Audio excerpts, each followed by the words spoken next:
Oh, welcome into the Press Row Show, the #1 rated pregame, intermission, postgame show this side of the Mississippi, south of the Arctic Circle, and north of the equator. And it is a very different setup tonight. Anthony SanFilippo still out.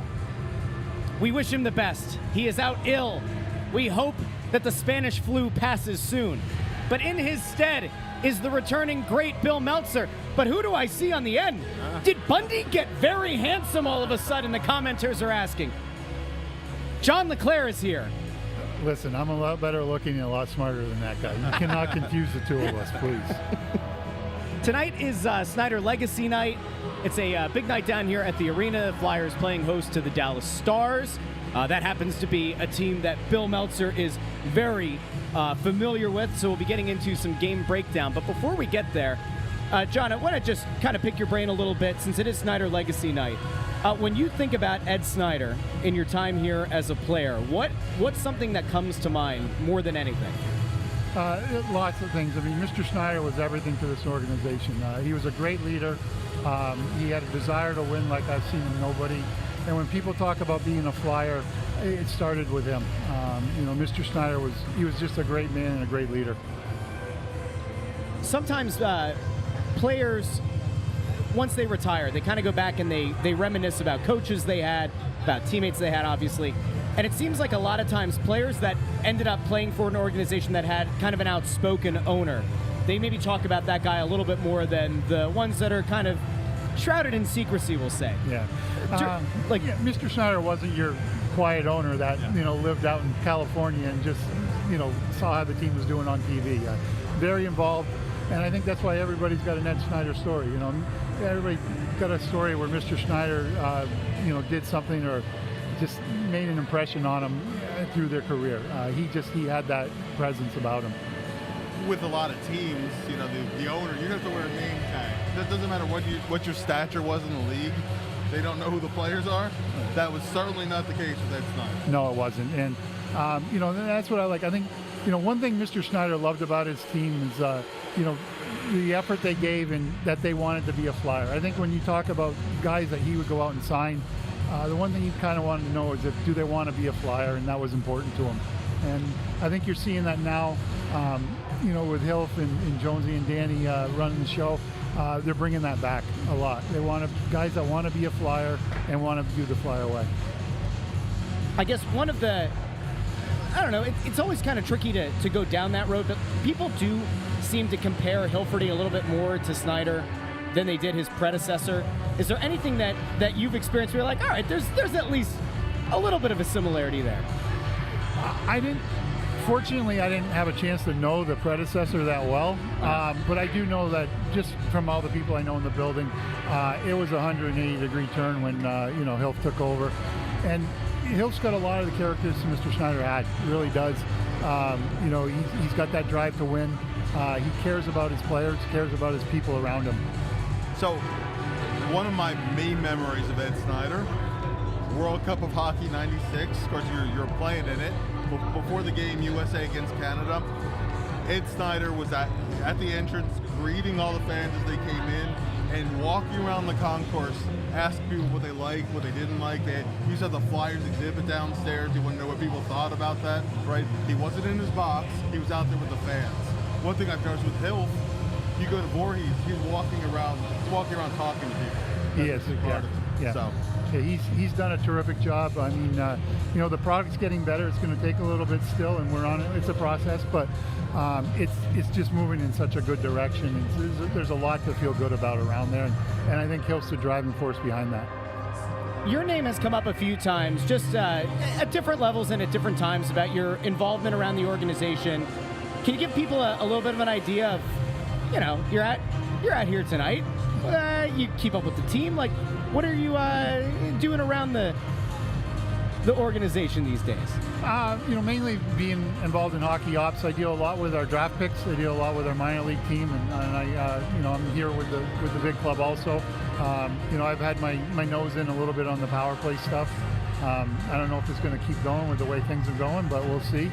I've been able to touch all aspects of it, which has been nice, but predominantly a lot to deal with our draft picks and our younger guys, just having talks with them, just being around, and having whatever advice I can to them. Something I want to bounce off you with the power play. One thing I noticed kind of recently, but really kind of ongoing. When the Flyers win that first face-off, they're kind of okay. But when the puck gets clear, they need another entry, and getting set up, that's kind of where the problems kick in. It's so important to win that draw and start in their end. I mean, like, to have to waste 15 seconds and then not guaranteed to get in and set up again. I mean, the draw is critical, and that's one thing, obviously we've been focusing on and trying to, but a draw's a draw. I mean, there's good draw men out there. There's a lot of good centermen out there. But we are getting better at our entries, and we're getting the right guys, with the puck coming across the blue line, with speed. The timing can be better, and I think we're going to, hopefully that will come as we get more comfortable with our units. Do you put a lot of, so the power play struggles, right? Like, there's a school of thought that says, look, this team is a rebuilding team. It's not one that has a ton of elite talent. Like, you look at the game against Toronto, the big money guys, the big elite players, they tend to benefit tremendously on the power play. When a power play struggles with a rebuilding team, is it fair for fans to sit back and say, hey, is it a systematic issue? Is it just that, look, it's a bunch of young guys and it's just hard for them to score? Like, how much of it really comes down on the players versus, even if it is coaching, to try to coach those guys up and help them find that success? Well, I think one of the big things that people don't, and everyone wants results, but when you're watching the power play and you're going over the power play, we're looking more at the chances you're generating. And then once those chances, you're going to eventually score. That's the mindset. And we are generating great chances. We are getting chances on most all power plays. Yes, there could be more better chances, but we're generating chances, and that's the positive part of it. The next step is putting it in. But, like on that West Coast trip, the power play was actually pretty good. And we had chances that we didn't score on that, that didn't happen. But we're moving the puck and we're getting those chances. And to me, that's the biggest key right now with the power play. To me, it's coming along, but results, bottom line is results, and I get that. One of the guys who was at least benefiting very early on in the season and finding a lot of success on that power play is Matvei Michkov. Obviously, things have kind of slowed down for him over the last 11 or so games. When you look at him and what he accomplished earlier in the season versus like where he's finding the struggle now, is that just a case of a guy where the opposition's able to just really hone in on him because he does bring a ton of skill and it's easier to try to shut that one guy down? Or is it just by nature of being a young guy in this league? To me, I think you're seeing a little both. I mean, the things Mitch can do with his vision and the way he passes the puck, he's special. He really is special, and I think people are realizing that. So they are probably having a little more attention to him. But I also see Mitch just in his overall game a little bit. I think the season is catching him a little bit, and I think that, he's got to, that's part of being a pro. You've got to learn. The first year is tough. There's a lot of things that people don't understand, not just on the ice, that you got to deal with as a young player trying to figure it out. And I think some of that has caught up to him a little bit. The last 2 weeks, it just seems he hasn't had the same jump in his game as he did even 2 nights ago on Monday.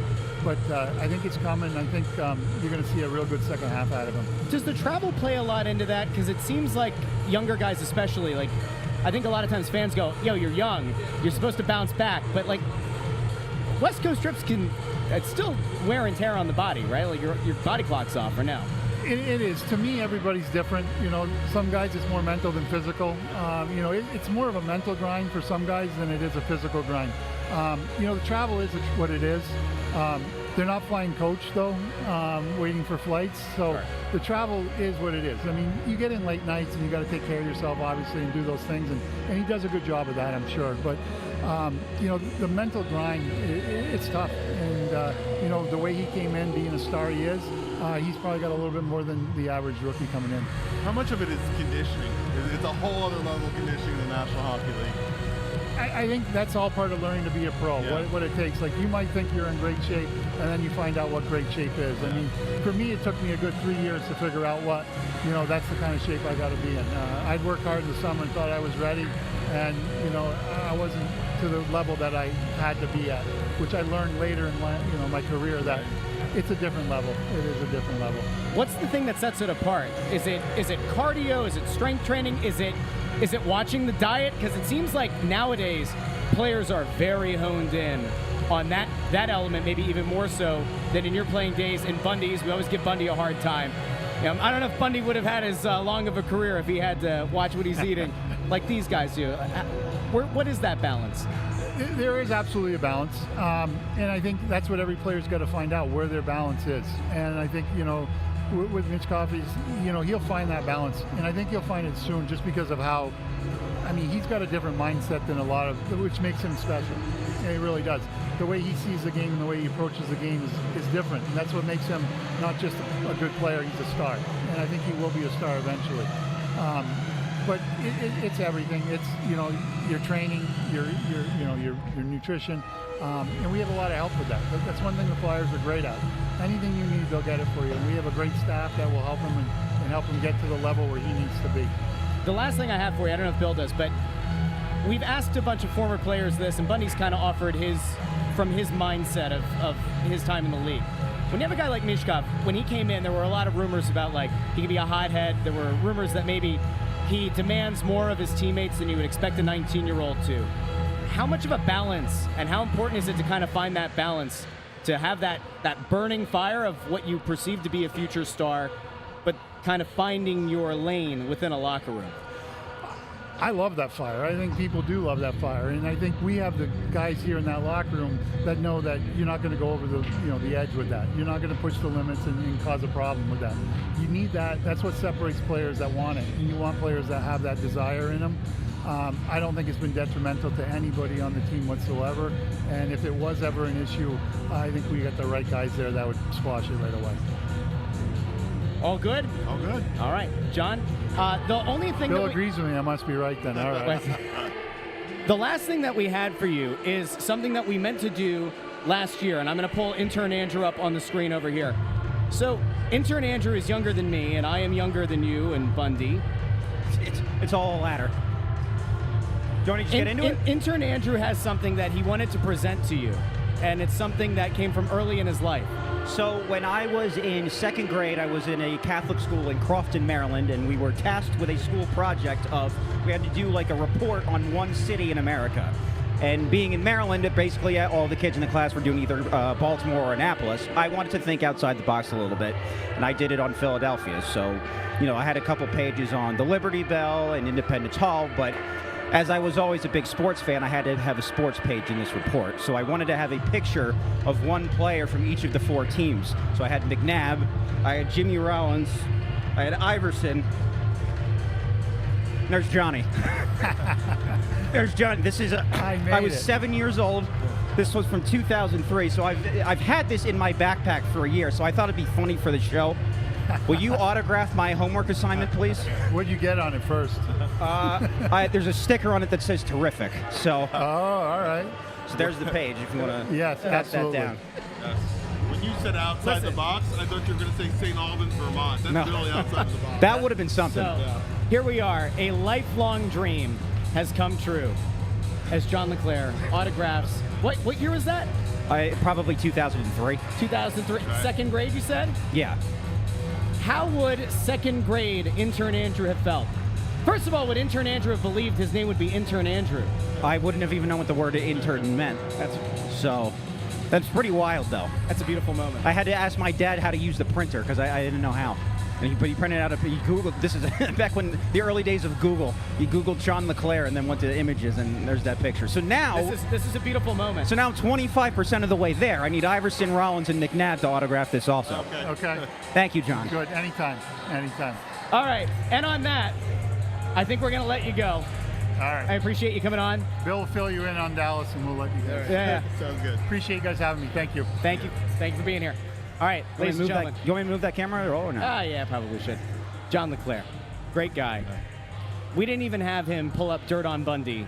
We'll save that for another day. Oh, yeah, that could Bundy make up a whole Bundy show. was 100% convinced. He was like, Bundy said, listen, he goes, Johnny can get me. He's like, if Johnny really wants to get me, he can get me. Yeah. And we didn't set him up. Listen, we're already down one regular host in Anthony. We don't need something bringing Bundy down. But before we transfer here, a great story with John. Actually, Bundy told me. We were just talking about you want to have a guy who has intensity, who cares about winning. Yeah. and Michkov has that. I will tell you a guy who had phenomenal junior numbers and could not have been, less engaged was a guy with Pavel Brendel. And so there was when Pavel was here, and John's always had just this wicked dry sense of humor. And there was a game, Flyers are trailing by a goal, and so on the bench they're trying to talk it up and say, listen, we're still in this game, blah blah blah. John speaks up and he said, listen, we just need to feed off of Pavel's energy and we're going to be fine, right? Meanwhile, Bundy looks down the bench at Brendel, and he's like this, half asleep, and he said it was like one of the funniest things that he's ever heard on the bench. So that's the anti-Michkov. But yeah, Pavel Brendel. Yeah. You don't have Pavel Brendel in your second grade? I have to be honest. I don't know who that is. I'm sorry. Okay. All right. Listen, it's okay. He came over in the Lindros trade, actually, from the Rangers. Oh, okay. Yeah. Well, there you go. Did you know that there was a Lindros trade? Were you aware of that? No. Okay. Okay. Before my time. I'm glad we're back to that. Okay. Sorry. All right. So there are people asking. Anthony is just homesick. We are on Not this. homesick, but yeah, home. No, he's not homesick. He's home. Yes. Space sick. Correct. And we are wishing the best for him. I thought by now he'd be healthy. And then today he was like, I'm not doing that much better. No. Now, some might wonder if Ant is milking this for the sympathy. I am not. I worry about the guy when he gets sick because, he almost died during COVID. And so I can't, if anybody else gets sick, it's probably fair game. But Ant, we try to be, little tender care with the guy. Yeah. Anyway, he should be back Saturday. We will wish him the best and hope that he takes a lot of vitamin C. Isn't vitamin D supposed to help too? Wasn't that a thing with COVID? Was it go outside, get vitamin D from the sun? The sun, yeah. The zinc. Yeah, I just remember one of them was how a lot of pirates got scurvy back in the day because there was a vitamin C deficiency. Oh, that's right. Yeah, that's where limey came from, right? They were Yes. sucking limes. Anyway. That's all I remember. Well. That's what I got from school. Yeah. Anyway. And you got the Leclerc autograph on. Did he There you write? go. Did he write you a special note on that? He did, but I haven't read it yet. He was writing for a while. Yeah, he was. You should look at. You don't have to share it with the class, but you should take a look at what it says. Yeah, I will. Anyway, let's get into this game. Now, not everybody knows this. I think a lot of people do at this point. But in addition to watching and being the bastion of knowledge for the Philadelphia Flyers, in addition to his work for other outlets, in addition to knowing like the most obscure Swedish hockey prospect, trust me, Bill Meltzer also has a ton of knowledge about the Dallas Stars and has covered the Dallas Stars. Right. And so you are in the midst of kind of a meeting of the worlds. Yeah. I don't know how this feels for you to have to, but there's no mixed loyalties here, but having covered both teams for a number of years, even doing some Stars part of this season, I try to keep up with what they're doing too, and for a long time, I always thought a guy who was born to be a Flyer, spent his whole career in Dallas, has been Jamie Benn. Yeah. So kind of always follow his career from the beginning with interest. But I mean, this Stars team, they're a legitimate Cup contender in the West. They could come out of the West this year. This is a very tough game for the Flyers. Not a lot of their players get publicity league-wide, but if he was in certain markets, for example, Rupe Hintz would be a guy everybody would know, Sure. right? When I look at Thomas Harley on their blue line, that's the player I would like Jamie Drysdale to become. How realistic would you say that is? He has all the tools, but he hasn't put them together yet. But if you look at the year that Harley's having, he's having one hell of a year, but he's never talked about around the league. But two things that Dallas does really well, I think you should watch tonight. Whether it's Harley or Heiskanen, they'll kill you with stretch passes if you're not alert. Yeah. And with Urson just coming back, Flyers have to be really careful the puck support is there, that they don't get guys behind your defense, because they have two defensemen that can make really good breakout passes. That's one thing to watch. The other thing too is plays out of the corners. Yeah. They're very good at getting pucks out to the slot and working pucks from down low to kind of the middle of the attack zone. Really good. I mean, last year the Flyers probably played their best game of the season against Dallas. When Dallas came, it was almost a calendar year ago. Flyers won that 5-1, and I think they outshot them like 46, 15, 16, something like that. That was probably the best game the Flyers played all year. It might have been the worst game Dallas played, but the general recipe for playing the Stars is to smother them with your checking, get the puck in deep, kind of the way that the Cates line has been playing. Yeah. If they could follow that lead, that to me is the way that you can beat Dallas potentially. I mean, they kind of, to an extent, took away a lot of space that Toronto usually They did. uses. So in theory, if you roll out a similar game plan in this Correct. one, you have a chance. 100%. Now, there is a concern here, and it happens to be between the pipes. Yeah. And so, let's kind of break this down a bit, because Sam Ersson didn't go on IR this time, but he did suffer his third lower body injury of the season. He had previously spent time on IR. This team, for whatever reason, decided to keep carrying 3 goalies. Yeah. He doesn't go on IR this time, but now that he's back in, I don't know about you. My thought is, did he come back too soon this last time, which was my concern, because they were like, well, they're still going to rotate in Kolosov, definitely not Fedotov, right? I said, well, if they're not ready to give him the brunt of the work, that tells me he's not fully healthy enough. All right, whatever. So he comes back, he gets hurt again. How careful do they have to, and how can you be careful with a guy who is, riding, again, his third injury of the season? Right. You can't lose him for the second half, but you're kind of putting him at some sort of risk here, aren't you? There's definitely a risk. Groin issues tend to recur. And Sam has been healthy. Sam had 2 healthy seasons, right? If you go back to his rookie year with the Phantoms, though, he only got in 5 games, and he only had 3 starts before he got hurt the first time. Played 3 games, had a groin injury. Came back, had to leave his first game back. Was on the shelf for a month, had another groin injury, then was shut down for the year and had to have groin surgery. So, because he has a little bit of history, and now mind you, it's been a couple years since that, given the tendency of groin injuries to recur, it's a real concern. But I don't know what you do about it in season, other than try to strengthen in the offseason and just hope he holds up. But there's a real concern. I want to see him get through this game before I can exhale a little bit. The thing with Sam too was that got to look back. He had such a good preseason, good start to the season. Got injured the first time, came back, took a little bit of time to kind of get back on his game. Second injury took a little longer to come back from. Looked like he was getting on top of his game again, then got hurt again. I mean, right now at the midpoint of the season, they really need him healthy. Honestly, the Flyers had gotten better goaltending so far.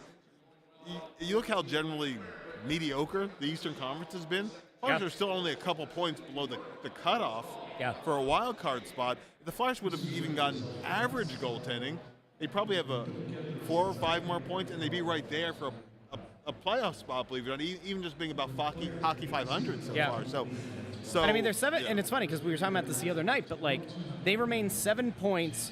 If you're looking at the draft lottery, they are 7 points off of the second fewest points in the league. Chicago's their own mess. Well, it's so tightly packed. But it's crazy because you look at what I like to lovingly refer to as hockey purgatory. It's a pretty big group this year. And saying that there's parity in this league is probably quite the understatement. That's one way to put it for sure. Obviously, as far as drafts and draft lotteries go, right? Yeah. Obviously, you do help your chances if you draft early. But when you look at who have been the Flyers' best play, the NHL's doing the quarter century team, right?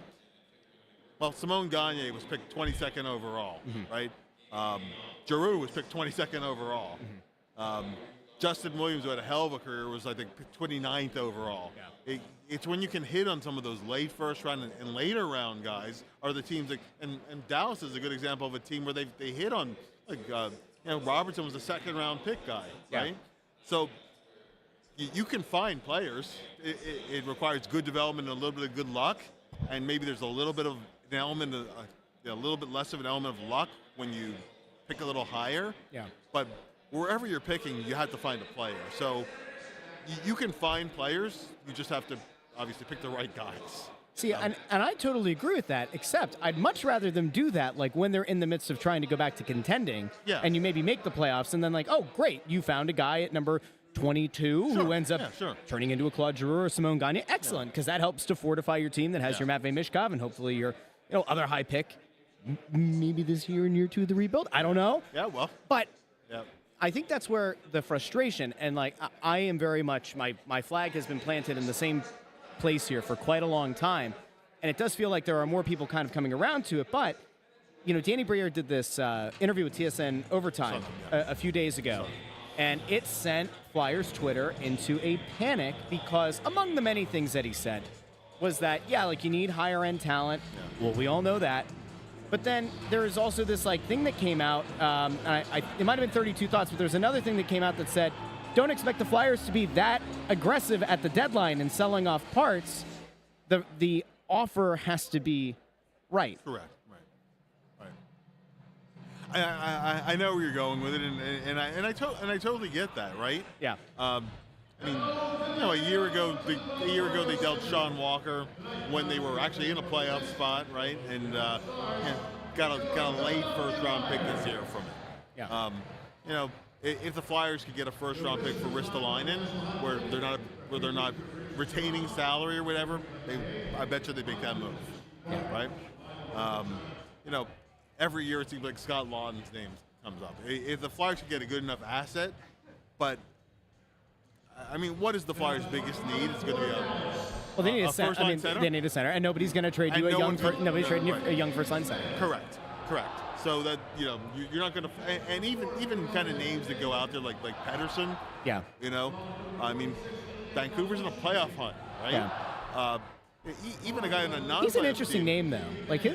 Pettersson's name has been kind of not around here. Yeah. But just in general, and it does kind of get your gears turning a little bit. For sure. It has to. For sure. And if you can put together a package to get that player, you have to. It's a guy who's been a 100-point guy in the NHL. If you can get that player, you have to go get him. Yeah. Right?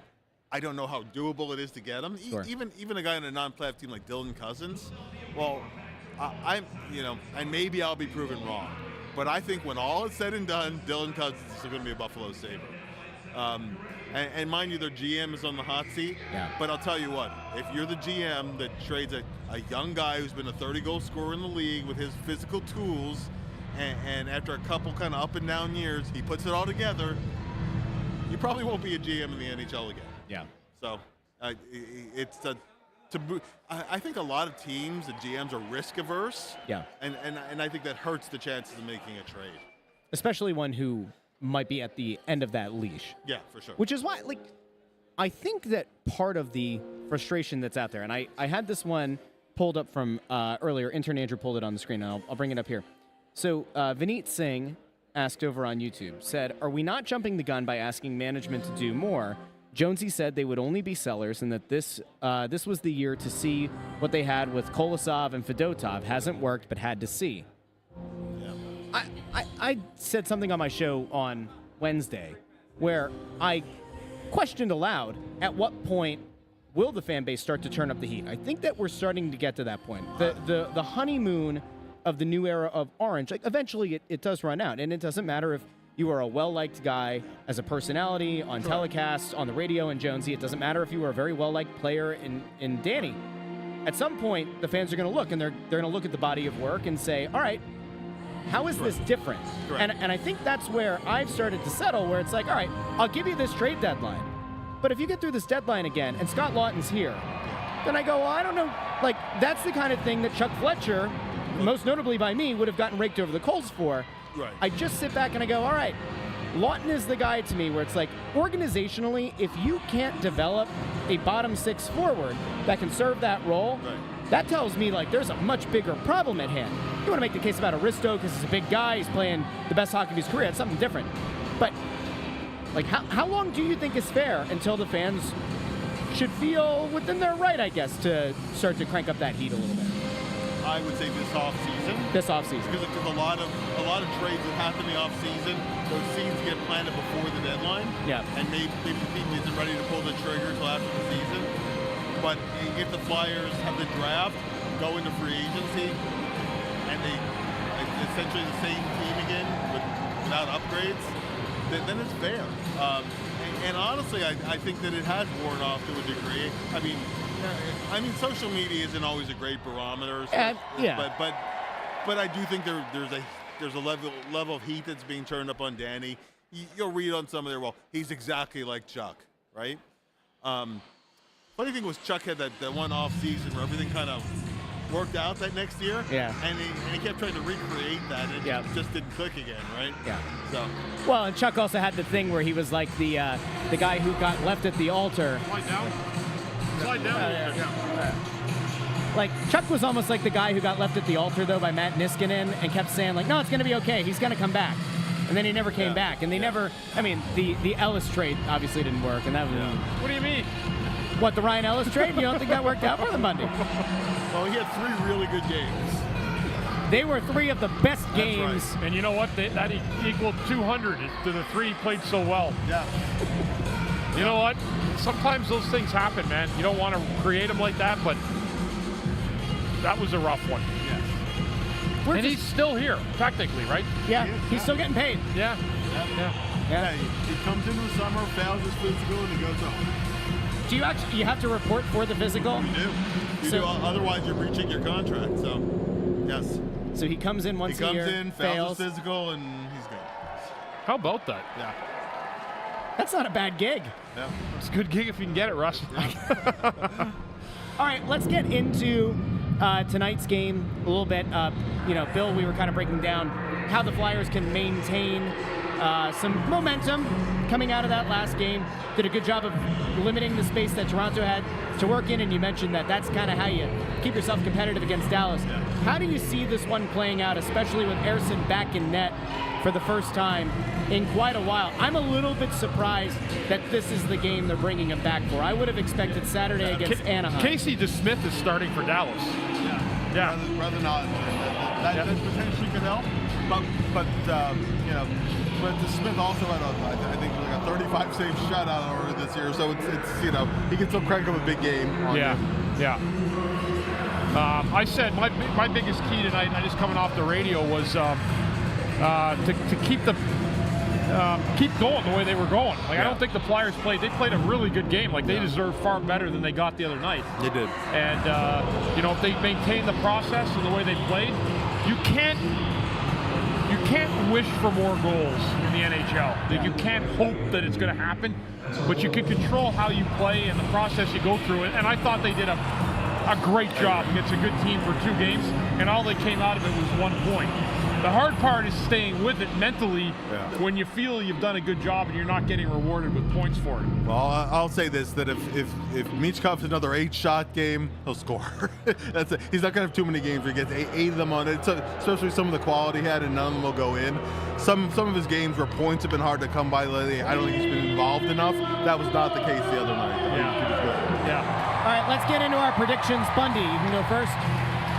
Yeah, I've been on the Flyers wagon of late. I've been really not doing well, and I'm switching back over. I'm gonna go with Dallas tonight, only because when I look at Dallas, they are a very, very deep and heavy team. They got a lot of firepower. They can hurt you in a lot of different ways, and they're, to me, a more formidable matchup than even Toronto.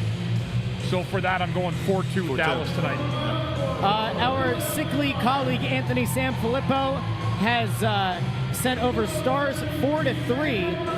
I think Sam Ersson's going to get lit up tonight, and I think there are going to be a lot of questions about why he started this game and why they didn't just bring him back against Anaheim. I'm going to go Stars 5-2. Intern. I'm going to take the Flyers 4-3. There you go. Wow. There you go. I think they're due. Ballsy. It's not a bad. I was thinking about it, but listen. I picked the Flyers almost every night for the last 2 weeks, and it's not worked out. It feels like a game they're supposed to lose, also, but they won't. This is a great night to be here at this game for Ed Snyder Legacy game. Yeah. Flyers do a great job. There was patches coming in the building. I don't know if you talked about it, but Mr. Snyder's legacy will live on. I know the players and the people that work here in this organization. Tremendous guy, tremendous owner. The players loved him, and I think that doing this once a year for him is an absolute necessity, and I'm really happy they went ahead and did it. If you're just joining the show now, you can always go back on YouTube. Earlier in pregame, we were joined by John LeClaire, and he had some interesting things to say. He had some very interesting insight about Matvei Michkov and some other stuff. So if you want to listen to that while the game's going on, you can scrub back earlier into YouTube and X and Facebook. Otherwise, we'll be back first intermission, second intermission, and post-game here on the Snow the Goalie channel. If you haven't done so already, like the video, share the video, and subscribe. We'll have the stat cast up here for the first and second periods and the third. And now, we bid you adieu for a little bit, and we'll be back here at the same link in the first intermission. Talk to all of you very soon.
I'll tell you what, ladies and gentlemen, it is Jamie Drysdale's world, and we're just fortunate to live in it.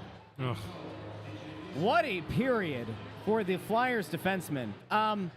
If I'm John Tortorella, am I scratching him on Saturday? Oh, we'll get there later on. Anyway, welcome into the Press Row Show, the #1 rated pregame, intermission, and postgame show this side of the Mississippi, south of the Arctic Circle, north of the equator, west of the 51st state, Greenland, and south of the 52nd state, Canada. Do we keep that in? Yeah. You think so? Absolutely. From now on? Why not? Okay. I didn't do a Until the pregame. dream is officially dead, we keep it alive. I didn't do a pregame because I didn't know how Bill and John LeClaire were going to feel about it. If you missed pregame, during the second period, go back and watch. John LeClaire was here. Bill Melzer was here.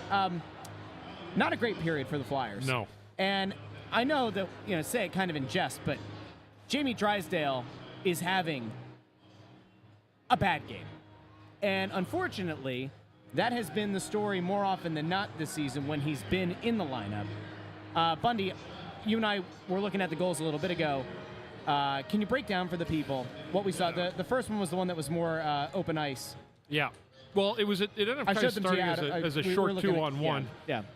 The problem with Jamie Drysdale is he played both plays with one hand on his stick, and he did not assert himself at all. When you're defending a play, if the play's to the net, the most dangerous guy is the guy without the puck, and he was unable to eliminate the player without the puck. I mean, it's a simple play. Lift the guy's stick up and push him out of the way of the crease. You don't have to kill guys like you used to. There used to be a time when I played where they would just come down on you if you didn't knock the guy's head off in front of the net or push him into the corner or just knock him over, period. You can't do that anymore. The rules of the game don't allow it. It's not played like that. But he's got to have far more fire defensively than that. I mean, you can't just go out and go through the motions. And as a result, it's 2-0 Dallas because of his porous defensive play in that first period. Can I ask a question? When you break down that play, and you're talking about having to assert himself on that 2-on-1, like making a play instead of letting it come to him, how basic is that? Like, how early do you learn that as a defenseman in your career? Yeah, learning to play a 2-on-1 or simple plays. I mean, that's stuff that basic like fundamental right? hockey. Yeah, that's like youth league stuff, right? Like it is. And again, but there comes a point where you have to know when to put the compete button, when to hit the compete button, and when not to. I mean, when a compete button, when I say that, it's like when there's a loose puck in front of that and there's a guy there, you got to get on your horse. So you got to lift the stick up and shove him out of there as hard as you can. Yeah. You can't just sit there and be like, oh, I hope I lift the stick, or I hope the puck doesn't find his stick. Yeah. Or I hope someone else comes back and helps me. There was no one there. You got to do it. It's a matter of having a little bit of compete in you. I don't like tearing up players because I've been one myself, and I've made tons of mistakes. I've had rough games where I had low level of compete, and we were victimized, and I can say that. And that's happened to every defenseman that played.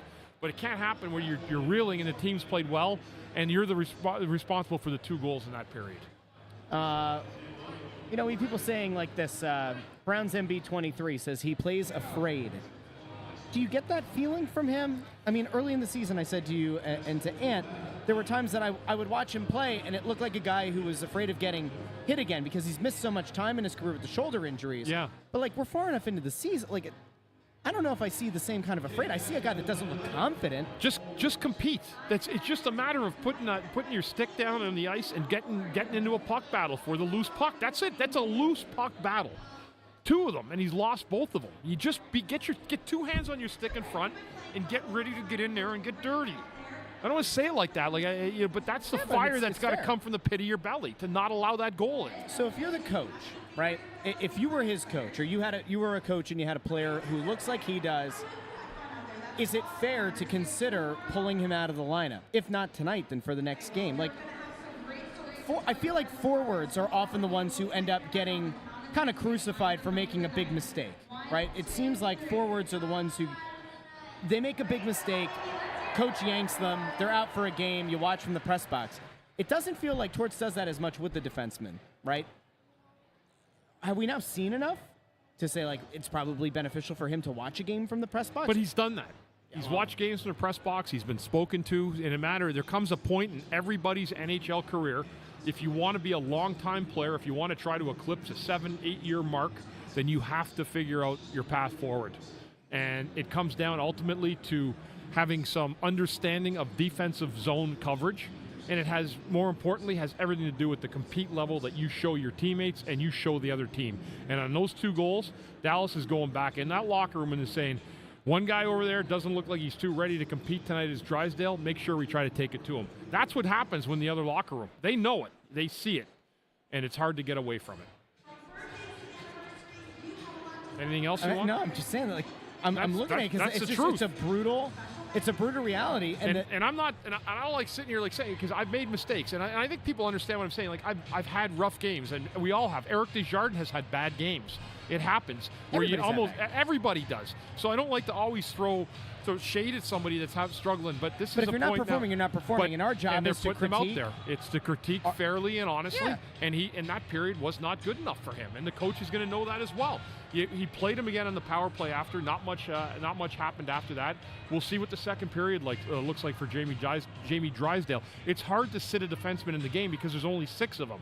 So when you're laboring, you're putting 5 guys out there. It's not fair to those 5 guys. That's why you need to have all your defensemen going in a game, because you don't want to sit a guy out. It's very hard to do that. I like this. McCard Steve says, I'm here to bitch about Drysdale. Am I in the right place? You can certainly bitch about Drysdale if you want in the comments. By all means, you have a lot of people to commiserate with. Our goal here, for people who are new to the show, our goal is to provide fair and honest criticism. Now, sometimes you don't get that everywhere. Sometimes it's all rainbows and smiles and everybody's, the second coming of Wayne Gretzky. And with us, that's not the case. You listen, I get it. From your perspective, as a player who played a long time in this league, you don't want to get bashed by the media, especially if you feel like it's unfair. I think we have collectively, as a show, given Jamie Drysdale a lot of time here to try to find his game, give him the benefit of the doubt to work himself back in. My concern is that he doesn't, I said he doesn't look like a confident player. He doesn't look like an NHL player right now. And that's a problem. And then there's guys on his heels. You had Andre, you got Helge Grans. And Helge Grans. Yeah. Listen, did they make mistakes? Yes. Were they part of... Listen, somebody would say this is unfair. I'm sure that our friend Anthony would say this is unfair. There is a growing narrative that the reason, or part of the reason, why Jamie Drysdale hasn't been scratched is because he was the centerpiece of the Cutter Gauthier trade. It's bad PR. It looks really bad, and it looks like you're admitting you made a mistake in that trade if he's not in the lineup every night if he's healthy. But at some point... He was the feature player coming back. He was, no doubt and about he's not living up. Now, in fairness, Gauthier's not lighting the world up in Anaheim, but those two will forever be tied in that trade. If this is a meritocracy, he's not earning this playing time, and it's been consistently bad much of the season. I just don't know how much longer, if you are trying to send the message that everybody earns their minutes, I don't know how you keep coming back to this guy and saying, yeah, he's earned it. He looks bad.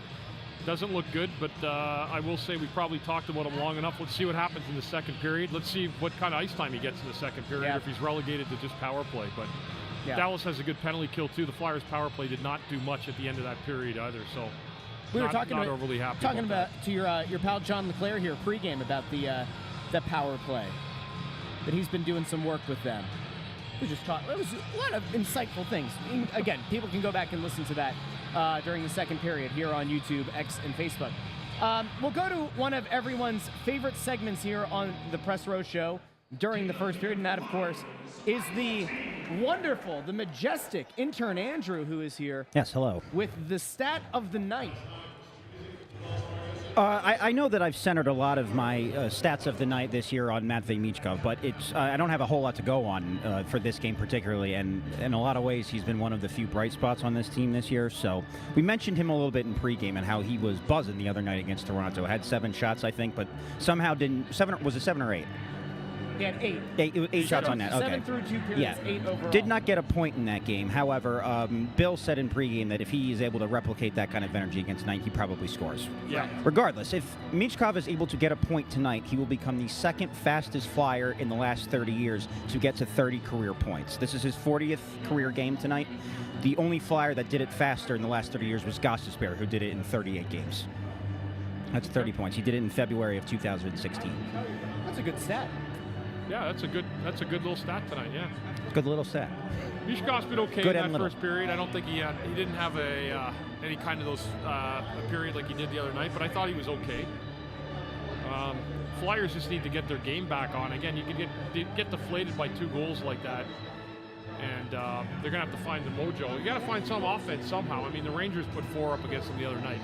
You know, there were people that were kind of going after Sam Ersson in the comments. I don't really think that Ersson had a bad period. I don't blame Ersson at all. No, those were not. I think you put a lot more of the onus there on Drysdale in both cases. I talked to Bill about this pregame.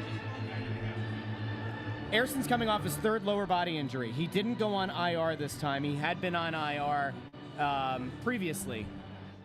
How careful do they need to be when giving him this playing time? Like how much do you worry about a goalie who's now had 3 groin lower body injuries in a season?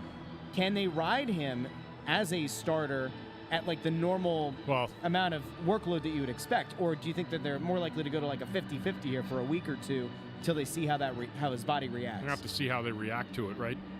And yeah, I mean, and it is a groin, right? Everybody knows it's a groin injury that he's been dealing with. Well, Bill mentioned groin. I don't know if he was reporting that, but we know that he did have a groin injury earlier in the season, right. and had tweaked that again. So lower body, we'll call it.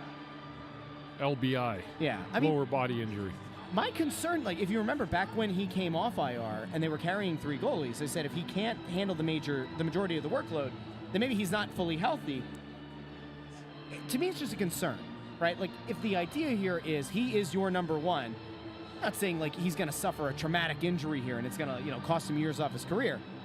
But I do wonder at what point you're putting him at risk, and I guess we'll find out. If he bounces back, if he has a good game tonight, the body responds well, you'd assume he'd be back in there on Saturday, correct? Or do you think 2 games in 3 nights, you probably go back to Kolosov or Fedotov? I would probably say they'll go back to one of the Russians, I would say, after this, yeah.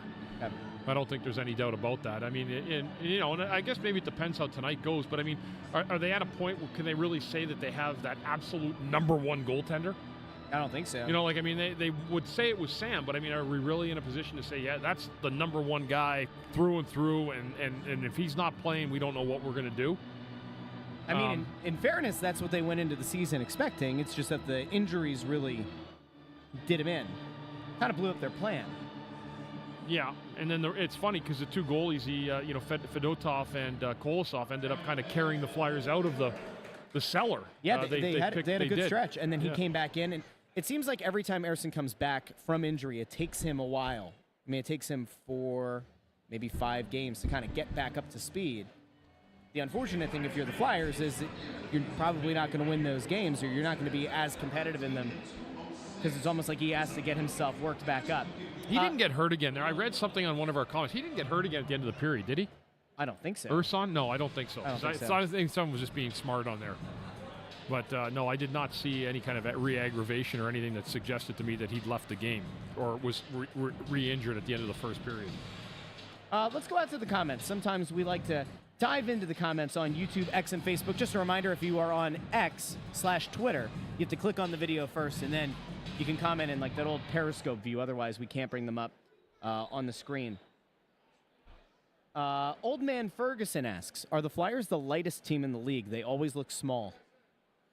I don't know if they're physically the smallest team in the league, but there's times, I mean, they do have some smaller players. They play small. Yeah. Yeah. They're not like Dallas. So if you look at Dallas, for example, Dallas is considered amongst the hockey pundits and teams that understand the league. Dallas is a heavy, deep team. That's the kind of group you aspire to get to. That's how you end up winning playoff rounds and can, have a fan base that is going to be pretty happy with the product every year and can live with the results no matter what they would be. Titan Flyer has a good question for you. Asking, would you agree that a goalie can only be as good as the defense in front of him? Yeah, I mean, to a certain degree, yes. If you have a great D, I do agree with some of that.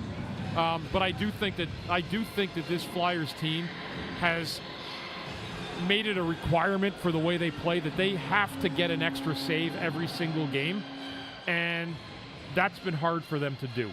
The extra save doesn't mean making one save wins you the game. Yeah. It means it stymies what any kind of offensive momentum the other team might have. It prevents them from taking a pivotal lead into the end of a period. Those are all that one save we talk about, and the Flyers have not had that one extra save. People are asking, do you blame Ersson in that period? I don't blame Ersson. Now, a goalie pundit is going to tell you that he probably should have stopped one of those two. Yeah. You know, could he have? Sure, he could have, Yeah. but it didn't happen. So that's the way perspective looks from the fans' view. It's not always right, but it's usually somewhat, there's some accuracy involved in it. Mr. Bone 99 says Dallas does a great job with development. They have a strong mix of veterans and youngsters. I guess as you look to become one of those teams that can compete and gets to be one of the stronger teams in a conference, that is important. I mean, it's all about the winning along the margins. It's drafting well, it's getting the free agents that plug the holes, and then it's eventually developing some of the guys into roles to fill it out. We've kind of broken this down on this show about where this team is at right now and how many of these guys we think are actually going to be here long term. Right, and that's where you put your trust in management to decide whether or not who's salvageable, and that's their call. You know, we're going to keep this guy because we think he's going to be a part of our future, and their job is to get that right. And it doesn't always happen where every management organization gets it together, you know. Sometimes you have a hit where you weren't expecting it, sometimes you have a miss with somebody you thought you were going to hit on. So that's the game of hockey. That's going out and shopping in an open market sometimes. There were people looking for a new goalie, and there was one that was thrown out there, and I'm just going to make sure we're going to flash back to this one really quick. I don't know, Bundy, if you remember this one. If this guy's available, though, he'd be a really massive get for the Flyers in net, especially if you lose Sam Ersson for an extended time. Of course, who could forget the great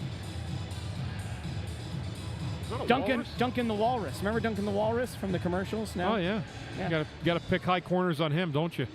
Actually, as a matter of fact, this isn't Duncan the Walrus. I was told that this was Ken Hitchcock playing in net at a practice. He was a little long in the tooth that night.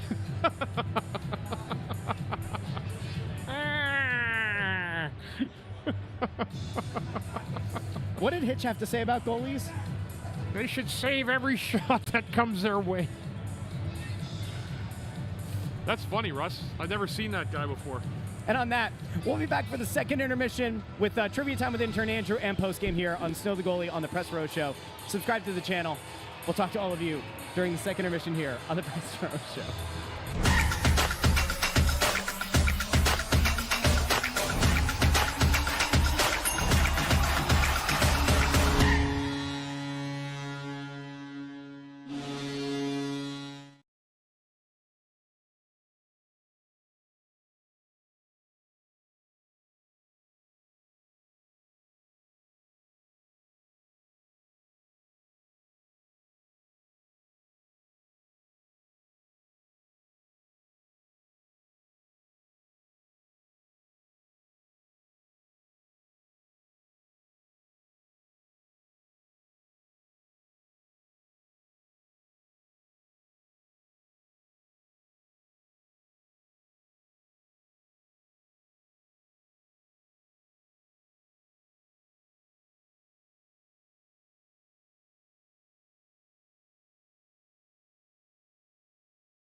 So, hey, Bundy, question for you. Yeah.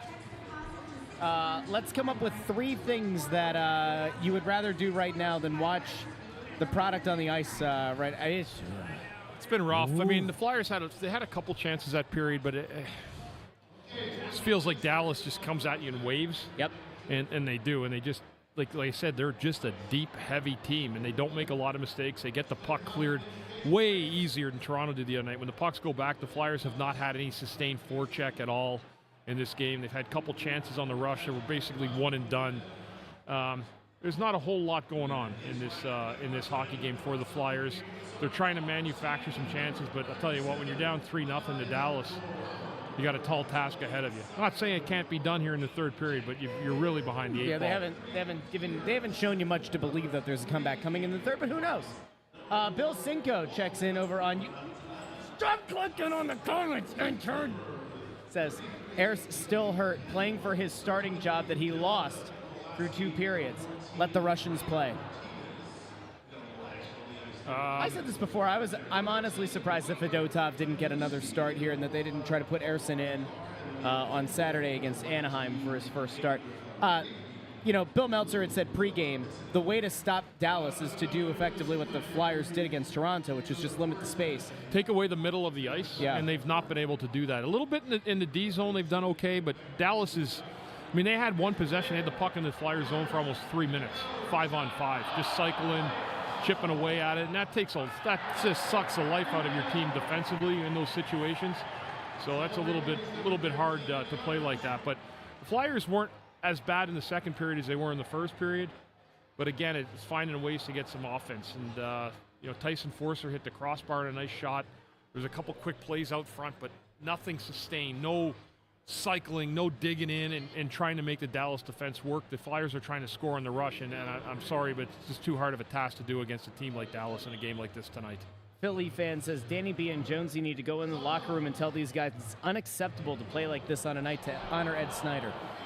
Yeah, I wish I could tell you that would be in the cards. Like, we're going to go out and play hard for our owner, but there's no personal connection there. There's not to any of these guys. I think there is to a lot of the fans and people in the building. But I'm not saying they didn't have to know Ed Snyder to compete hard at Ed Snyder. Sure. But it had nothing to do with that. It just had the fact to do with Dallas had a good start. They played a good hockey game, and I think right now they just need to figure out their game a little bit, offensively especially.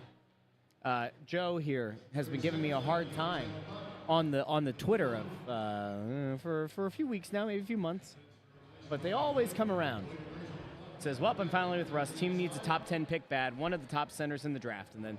If you really want me to really specify that, if you're drafting and you're going that high, you may as well go higher and get in the top 3. Yeah. I don't care about the top 10. You could have guys from picks 6 to 10 that could be good players. They don't mean they're going to be game changers. You get the top 2-3 picks. I think that would probably be something a little bit more special down the road. Yeah. Andrew Fawcett says, intern Andrew popping up the Penn State game cast was a nice touch. Nope, that wasn't you. No, about the stats. I was trying to get the 2 to go up on the screen at the same time. So I was trying to say, it actually wasn't me, Andrew. It was Russ that was doing it. I figured that the people who are watching on the stream right now, they might like having both box scores, but we are technologically limited. There is a way to do it, and I've considered doing it, but I don't know if I want to do it. It's all right. In theory, we could. But I don't know if we have the rights to. I don't actually know how Intern Andrew, I can tell you right now, does not have a whole lot of focus on the hockey game. Admittedly, I don't. I'm embarrassed to say that I do not. Although, from what I've seen, it doesn't look like there's a lot to focus on tonight. He's usually a good boy. Tonight's not that night. I get it. He went to Penn State. He's rooting for his team.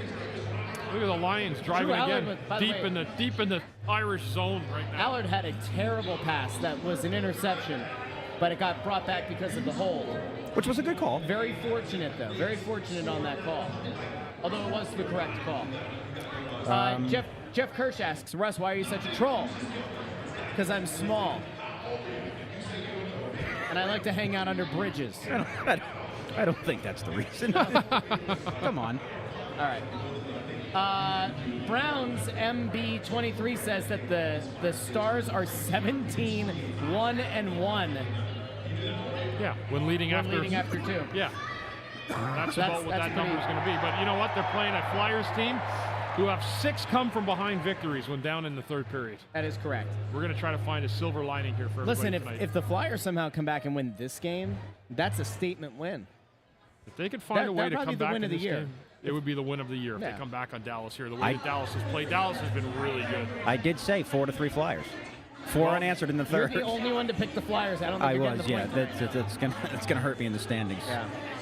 All right, intern Andrew, let's go to everybody's favorite segment here in the second intermission show, and that, of course, is Trivia Time.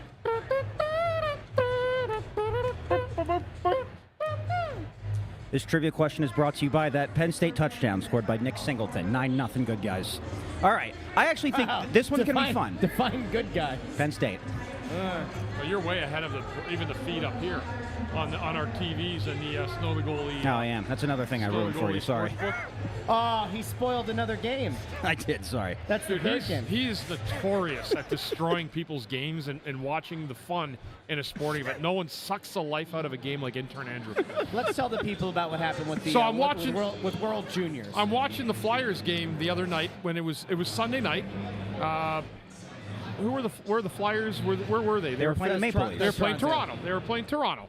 So the World Junior game is up. So of course I record the World Junior game because I'm focused on our responsibility to cover the Flyers. Yes. So I pay no attention. I don't turn Twitter on. I'm going to watch the World Junior game after. I get 17 minutes into the first period. It's 1-0 for the Finns. And Andrew's like, man, can you believe they came back and won that game? That's not what I said. Oh, they won in overtime. It was a raunchy little cheer. And you should know that you've got back gold medal. That's it. That's what it was. You got to know that there was a Flyers game and that we had to watch the other game after. And I told you got to have the multi-TV setup. I'm not doing that. You got to, man. No, I need to keep my brain occupied. It's so I watch one game and then I'll watch the other one. 2025. Yeah. Don't ever text us its final excitement again. Lesson learned. I will not. Well, the best part is that this happened earlier in the Flyers season, too. Right. That intern Andrew spoiled something because Bundy wasn't at the TV So in that moment. And it was when Couturier scored an overtime winner. Bundy had walked away from the TV for a minute. And he comes back, and intern ruins the game.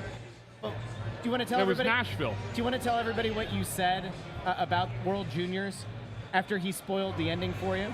Yeah, well, this is the truth. I know that the U.S. obviously won. I didn't even know a score of the game until 2 days ago that they won in overtime. I had no idea. 4-3. Yeah, Bundy, I turned the game off because Bundy, you did that. Bundy was adamant that because intern ruined the score for him, that he wouldn't watch it. He didn't want to see how it played out. It ruined it for him. I would actually like to know in the comments, if you know what the score is, do you have any interest in going back and watching the game? Still an exciting game. I just want to know from the people out there. I mean, we're talking to... I think it depends on the If score, I know a too. score of a game, I won't watch it. We're talking to Philadelphia sports fans here. How many times do you think they've gone back and rewatched that Super Bowl against the Patriots? That's different. That's a different thing. There's people do it with their grandkids. That's a and horrible comparison. Whatever.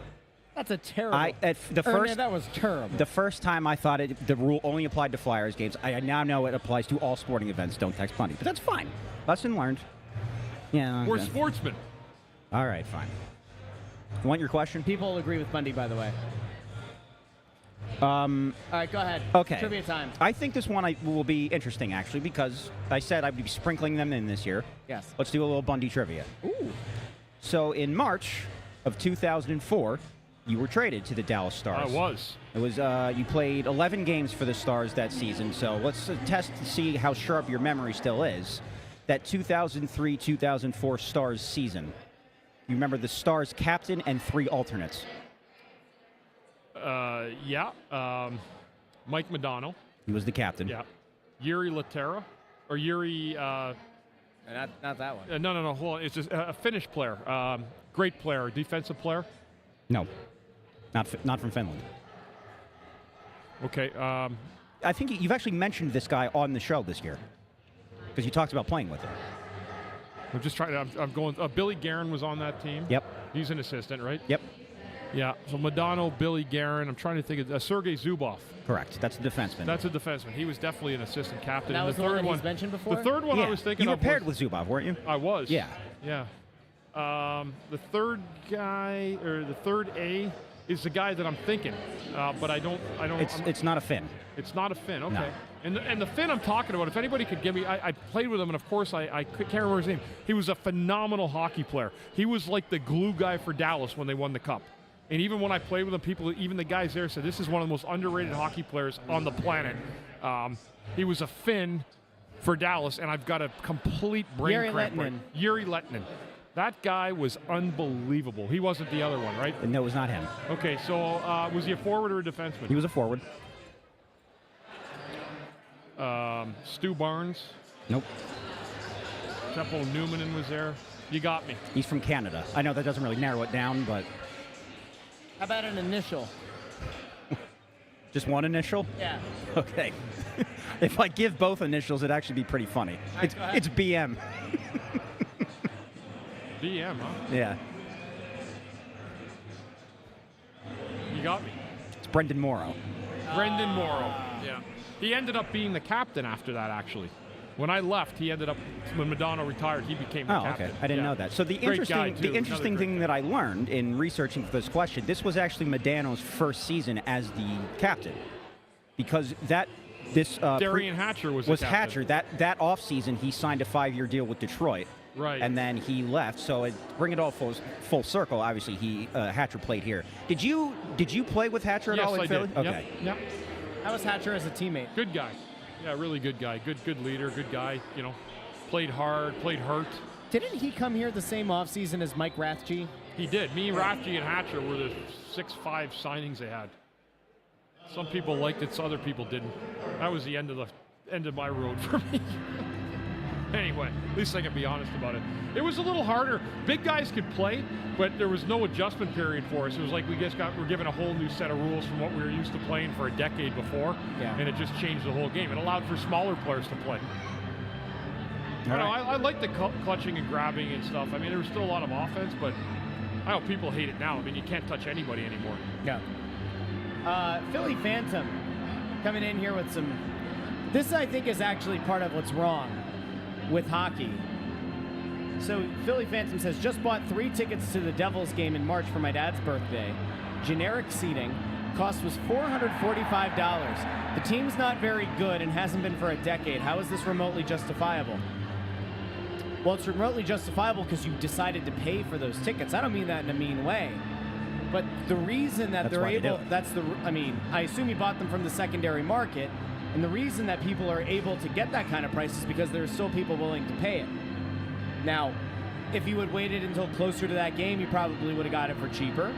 I don't know. I don't know how you can justify it. They got a Flyers. Interesting enough, though, next game, they have Cutter Gauthier coming in. We'll be curious to see what kind of crowd there is that night. We've been talking about this game for a year. Yep. I have a different question ready for the Anaheim game Saturday. But initially, my question was going to be, do you remember what team the Flyers were even playing the night that he got traded? Because that was the least concerned we ever were doing the show with the actual hockey game that was happening. I kind of remember the night, and I don't remember the game. Again? Who they played the night Gauthier got traded? Yeah, because we spent the entire game just talking about it. It was Pittsburgh, yeah. It was Pittsburgh because we were we were getting high up for that game anyway because Battle of the Keystone State. Right. And then you had to deal with the fact that the Pittsburgh fans were like, wow, you guys just dealt your top North American prospect. It was unbelievable. That was one of the craziest nights. Anthony has to be back for that game. Has to for be, Anaheim? Yeah. He's alive, right? We know that? As far as we know. I texted him this morning and he was alive. Okay, good. He sent his pick over, so we assume that at least as of a half hour before puck drop, he was alive. Ant would have been one of those guys. He wouldn't have played hurt when he was playing. You don't think so? No. He's probably at home listening right now. He's probably watching right now. He's watching right now, and now he knows what it feels like to not be here. Well, you guys can kick my rear end anytime you want, so I won't take it personally. It's all in good fun, Russell. I said pregame that I am not taking shots at the sick Anthony. I'll make fun of everybody else when they're sick, but after the guy almost died during COVID, I just have a soft spot in my heart for that. Did you see the fight the other night? Yes. That was just the Toronto fans? The Toronto fans laughing, and the Philly guy just went up and cracked both of them. Oh, yeah. But you know what? There's a violation in there, okay? Because there are people going, oh, it gives Philadelphia a bad name. Philly already has a bad name. But you know what I found actually kind of startling about it? So the Toronto fans are down at ice level, right? the glass to their back, and they're kind of like waving, kind of mocking. And I think I don't know if it was pregame or I think it was pregame. And it wasn't after they won? I don't know. Yeah, it was after the game. Was it after the game? Yeah. After they won, yeah. And this guy in a backwards Eagles hat comes down the step, like over the seats, and then he kind of goes, ooh, and then he punches the one, pop, pop, pop, pop. But neither of the Toronto fans goes down. In fact, the one kind of shrugs it off. The skinnier guy kind of shrugs it off, like, what are you doing? And then security takes the guy out. I think it's a big, like, how embarrassing is it that you sucker punch two guys and you don't even get either of them to really stagger back at all? Really weak punch. Weak punches. A very weak base. It shouldn't have happened. I mean, there's no place for that in any arena. And I'll be honest with you, like, I hope that guy gets reprimanded, because if all it means is two fans smirking at you after the game, you got to be tougher than that. Yeah, I mean, my rule is obviously those Leafs fans are being jerks. Well, yeah. But like, if your team wins, you're allowed to do that. You won. Yeah, but why would you go punch two guys in the head? You're going to be removed from the building forever. Yeah, I know. It was stupid. And to not lay either of them out. Get your money's worth. Of course, that went all around. I was reading Twitter the other day. It was up in Canada. Everybody's trashing Philly. Like, whatever. Get over it. Yeah. What was your best fight in your career? The one you were most proud of? Jeff Rogers. He was tough, and I'm like, you know what? I got to fight somebody tough, and he came after me, and I'm like, oh, here we go. This guy was farm tough. Like, he still had dirt on his nails from when he was a teenager. And I did well. Nobody won. He didn't win. I didn't win, but I landed on top of him, so some people might say I won. Yeah, but I never called it a win. I called it a good fight. That would have made Joe Rogan jump up cage side. Bundy take. As long as you land on top, I consider that a win. Gives you a little bit of room. You know, you fight once in a while. It wasn't like, I wasn't like Dave Brown. Like, Dave Brown loved it. Like, he loved fighting. And there's not a lot of guys that did. I want people to know that. Most guys don't love it. Human nature becomes part of it. And then there's a few guys that are completely twisted and they absolutely love it and live for it. Did you ever get challenged to a fight and you looked at the guy and you're like, absolutely not? I've never had a guy challenge me where I turned him down. Okay. Yeah. I didn't get challenged a ton, but that would be a hard one. Like, I'd rather get beat up than say no. Is there anyone from your playing days that, had they challenged you, you'd have been like, oh boy? Well, if you get like one of the league, like if a Bob Probert, like, you got to really think about stuff like that. It's in your best interest. See you next we'll be back after the game. Post-game. We'll see if the Flyers come back in this one. Whether they do or not, we'll be here post-game on the Snow the Goalie channel. Make sure you like the video, share the video, and subscribe. We'll talk to all of you post-game here on the Press Row Show.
Welcome into the Press Row Show, the #1 rated pregame, intermission, postgame show this side of the Mississippi, south of the Arctic Circle, north of the equator, west of the 51st state, Greenland, and south of the 52nd state, Canada.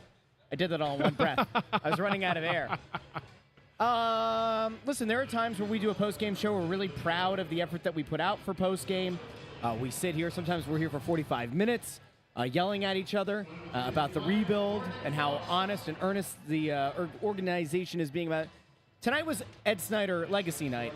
The Flyers, this was not, look, if there was any kind of added emotion or what, like it didn't come across. The better second and third period by the Flyers, but yes. It was 2-0 Dallas also at the end of the first, so what else were they going to do? It was a really, really bad first period, and that set the Flyers back quite a bit in that hockey game. They never were able to recover. They were never able to fully recover in that hockey game at all. No, they weren't. Dallas is a good team. They shut things down. I mean, they make it very difficult to get plays to the front of the net. They take away space in the middle of the ice, and the Flyers just didn't have it in their game tonight to make this an interesting one. And, you know, we said, coming off 2 solid performances against Toronto, where they were able to kind of suffocate the Maple Leafs and not give them a lot of space, the Flyers were able to remain competitive in both of those games. Ivan Fedotov in net. John Tortorella tonight decided to go back to Sam Ersson for the first time in about 2 weeks. Yeah. He didn't look bad. We broke down earlier in the game. The first 2 goals really were Jamie Drysdale plays, and I think that the big takeaway from tonight's game is not about Sam Ersson. The Drysdale issues in the first period are really what stick with me. Do you feel like he looked any better later in that game? He was better in the second and third, but I mean, again, the damage was done. I mean, the game-winning goal was already scored in the first period. So I mean, listen, he had a rough first period. He played a better game after that, but man, you got to really dig in there. It doesn't matter what part of the game it is. Early in the game, late in the game, you got to find a way to defend better than that. I'm looking over at pregame. Our good friend Bill Meltzer said if Mishkov gets another 8-shot game, he's going to score. Mishkov followed up an 8-shot effort the other night with 2 shots on goal. He was a -3 tonight. Wow, I didn't realize that. Yeah, it was not a great game for Matvei Mishkov tonight. Had 5 giveaways in the game as well. So certainly not a banner night for him. Now, the reason that we bring up all of what feels like a lot of negativity is because there really weren't a lot of big positives to take away from this game. The one maybe is that they looked more competitive, low bar, more competitive in the second and third. They never really gave themselves much of a chance. Morgan Frost does score a weak dribbling goal, which is still a positive, but they never really were able to get anything going. There was no sustained pressure. They did create some chances, but it never really felt like they were like the ice was kind of tilting in their favor. It didn't really feel like the Flyers were going to get back in the game. They got 1 goal by Morgan Frost in the third period to make it 3-1, and then Dallas ended up getting the Heiskanen goal from the long-distance empty netter. Flyers pulled the goalie with about 4:20 remaining in the third period, realizing that it was going to be a very tall task to score 2 goals with the empty net against the Dallas Stars. Dallas is a good team. I mean, and really, you watch the way they play. They can be the team to come out of the West. They could. Yeah, they could be. They've been sitting on that for a little bit of a little time now, and the way they're playing right now. See, everybody, I think that they could be lined up good for a special run if things go their way. Now, I have good news for everybody because Saturday, we all know, this is a game that if the one in Anaheim is one that Cutter Gauthier circled on the calendar, apparently the circle was for the 0 points he put up in the game. The good news for the Flyers is that, at least as of right now, Anaheim, if things continue the way that they are right now, will lose their second straight game tonight. They're currently getting blown out 6-2 with 2 minutes and 16 seconds left in the second period in St. Louis. We got an Irish touchdown. Is there? Oh, yeah. Oh, is that why intern? Oh, let's pull look up. at intern. Put his mug on there. Get his mug on the TV. Oh. I'm not a perfect person. Did you do some emo music for you? A lot of football left. Not for the Penn State Nittany Lions. There wasn't when you were up 10-0. How much time is left? 10 minutes and 48 seconds in the this third. quarter. Yeah. I know everybody's watching. Everybody's watching. You know, the funny thing is too, like we had this conversation. Are they going to leave the game on up here? The Flyers might have actually done their fans a service tonight to put that on the scoreboard. Can you imagine that? No, but I mean, maybe. Anyway, we'll get back to it here. This was not a great game. Now, as I was saying, Saturday, Cutter Gauthier and the Anaheim Ducks come to town. It is a game that Flyers fans have had circled on their calendar. We'll see. Anaheim's gonna be interesting. Anaheim's also not a good team, but they're they're well under 500 if you consider the overtime losses as losses. But did someone say they aren't going to play Cutter? There's no way. You cannot. He has to play. Yeah, right. Some guy said that they're going to scratch him for that game. There's no way. You can't do it. He's going to have to face some music at some point. You may as well get it out of the way in this game. He's going to hear it. Like, he's going to hear it in ways like you've never could imagine. I think it's going to – and the question I think you had brought it up earlier in the game. What's that attendance going to look like on Saturday? I think it's going to be damn near a sellout. Yeah. And the reason that people are coming on Saturday is not to cheer on the Philadelphia Flyers. It is to mercilessly, relentlessly boo Cutter Gauthier. There's no doubt about it. I think. Is this like when you think of no one told Cutter beforehand though that this was probably the wrong town to do that in? Yeah. Like, you're gonna have to live with that one for as long as you're alive, and then some after. Yeah. You can't even come to this town to visit after you're done playing. That's the kind of thing that follows a guy. It follows him around for a long time. Anyway. Tough loss tonight. I didn't like the process of the game. I didn't like the way it went the way they played against Toronto. They did not play like that tonight. And but one thing, it was great. I don't care what the final score was tonight. It was a great night to honor the former chairman and owner of the team, Ed Snyder. Great owner, great person. There's a lot of former alumni here tonight that have had special relationships with Ed Snyder over the years. He was a great person and sorely missed even to this day. He was Flyers hockey. He was the Flyers. Yeah. And I think it's an amazing job by Dan Hilferty and his staff to make sure that they honor the legacy of Ed Snyder every single year, and they did that tonight. Jay Grebby asks, will Drysdale play Saturday? In theory, based on how he played, especially in the first, I said to you, like, if we're going meritocracy, he probably should sit a game. Optically, there's no chance they don't play him Saturday. Right? Like the optics of you have to the guy that you were, the guy who was the centerpiece of the trade coming back this way.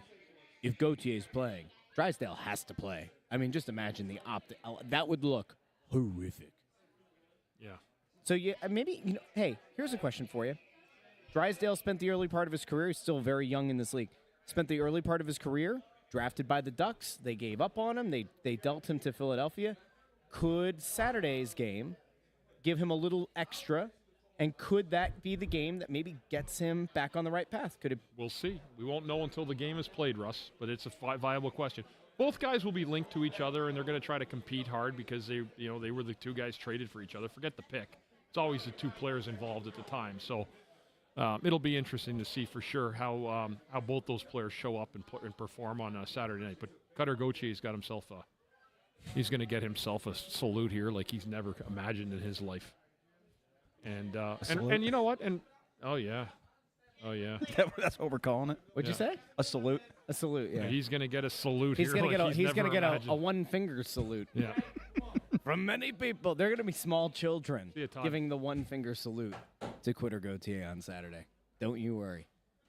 All right, I think it's probably time for us to head out. If anybody is offended by the fact that we didn't really break down a ton of what happened in this game, there wasn't a whole lot to break down. The breaking down happened on behalf of the Dallas Stars. They broke down the Flyers tonight. And Andrew's going to have a coronary over here soon too. I'll be listening to Steve Jones in the car ride home. What channel's that on? By the way, for the football. What channel up? On the radio, yeah. You have to stream it from your phone. If you go to Penn State's website, I'm not going to that. No, you don't. Are you serious? Well, maybe you don't have to, but otherwise I thought you knew where it was. Can we get on the Xfinity dial. If Kevin Harlan's on the call, whatever you call it. Are you talking about on TV or on the radio? Radio. Yeah, I always go to Penn State's website. You go to your local guy. Yeah.